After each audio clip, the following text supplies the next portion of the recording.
પશ્ચિમ બંગાળમાં વકફ અધિનિયમ સામે પ્રદર્શન હિંસક બન્યું। દેશભરમાં નવા વકફ અધિનિયમ 2025ના અમલ પછી પશ્ચિમ બંગાળના મુર્શિદાબાદ જિલ્લામાં કાયદાના વિરોધમાં પ્રદર્શનો થયા, જે હિંસક સ્વરૂપ ધારણ કરી ગયા। જહાંગીરપુર વિસ્તારમાં પ્રદર્શનકારીઓએ નેશનલ હાઈવે નંબર 12 ઉપર રસ્તા રોકો કર્યો અને પોલીસ દ્વારા તેમને હટાવવાના પ્રયાસ દરમિયાન પથ્થરમારો અને વાહનોને આગ લગાડવાની ઘટનાઓ બની।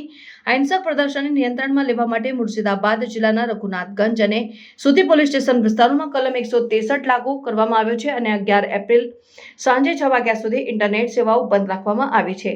પોલીસના જણાવ્યા અનુસાર હાલ પરિસ્થિતિ શાંત અને નિયંત્રણમાં છે અને કોઈ નવી અનિચ્છનીય ઘટના નોંધાઈ નથી। જહાંગીરપુર સબ ડિવિઝનના સંવેદનશીલ વિસ્તારોમાં ભારે પોલીસ બંદોબસ્ત ગોઠવાયો છે। હિંસક પ્રવૃત્તિઓમાં સામેલ રહેલા લોકો સામે કાયદેસરની કાર્યવાહી કરવામાં આવી રહી છે। આ ઘટનાને પગલે રાજકીય પ્રતિક્રિયાઓ પણ જોવા મળી છે। ભાજપના નેતાઓએ મુખ્યમંત્રી મમતા બેનર્જીની સરકાર ઉપર આક્ષેપ કર્યો છે કે તેઓ તૃણમૂલ કોંગ્રેસની મુસ્લિમ તુષ્ટિકરણની નીતિઓના કારણે રાજ્યમાં કાયદો અને વ્યવસ્થા બગડી રહી છે।